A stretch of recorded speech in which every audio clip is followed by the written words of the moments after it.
It's no secret that Saudi Arabia wants to buy football, having expanded its Saudi Pro League by investing hundreds, if not billions of dollars in their club sides. But that also extends to their actual stadiums and infrastructure as well. And of course, Saudi Arabia have won the rights to host the 2034 FIFA World Cup. And they're announcing their plans for these stadiums because a lot of them have to be built. And one of these stadiums that I've seen linked to me, well, it warrants me putting my glasses on and actually going through this with you because it's just beyond belief. So shout out to ESPN with this one. Mark Ogden, the senior writer there, penning this article. But let's go through this because this is you just gotta read it. You just gotta listen to me reading this. Saudi Arabia has included plans to construct 11 new stadiums, including one that will be built 350 meters above the ground as part of its formal bid to stage the 2034 FIFA World Cup. Although Saudi Arabia is the only country aiming to secure hosting rights for the World Cup, having lodged its bid ahead of last October's deadline, the Middle East nation completed its formal submission to FIFA by unveiling its official bid book in Paris on Wednesday. I mean, it's been known that they're going to win it for a long time. It was always going to happen. The most startling plans within the submission are the proposals to build a new stadium above ground in Neom, a yet to be completed so-called future city. Now, if you know anything about Neom, and I know quite a bit about it, you'll know that it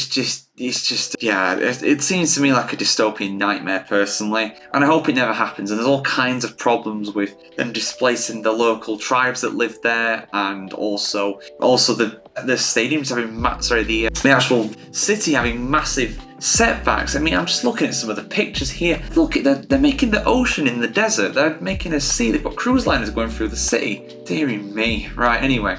While Neom is not due to be fully completed until 2039, it won't. The Saudi World Cup bid has said the 45,000 seat stadium in the city will be one of the most distinctive and iconic stadiums in the world, built into a cliff edge within the line, which is the actual thing. It's basically how wide is it meant to be? I think it's like a kilometre wide or something and like 100 kilometres long or something like that. That's basically what the city's meant to be.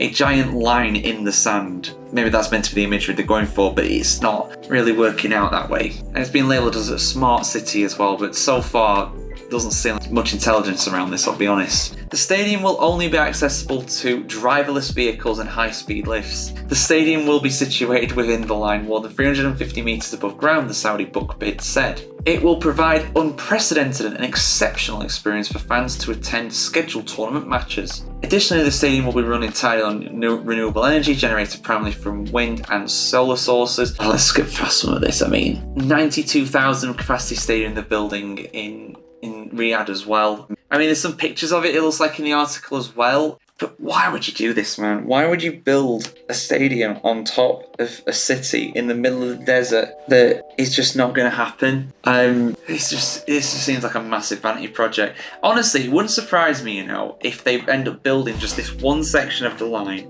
and they build that stadium and then the rest just isn't ready. I mean, they said it themselves, the whole city, if it goes to plan, it's not going to be finished until 2039. It's not going to be finished for another 5 years after this World Cup happens. So what's actually going to be there by that point? And why it's just a vanity project. Honestly, it's just a vanity project. I mean, I saw in Formula 1 not too long ago, they were talking about a.k.a. Is it a.k.a? This sports city thing where they've got like this massive circuit that goes above the ground, and it's like, what are you doing? That's going to cause a hideous accident. Like, this just seems ridiculous. I mean, if you see the pictures, I don't know if I can share them in this video, I probably won't just to be safe, but yeah, look them up if you've not seen them. It looks bonkers, it is bonkers. And Saudi Arabia again showing that really it's not about the football, it's about showing off to the world about what they can do. And I know there's always been an aspect of that in things like World Cups and Olympics and stuff like that. It has been utilised for political agendas.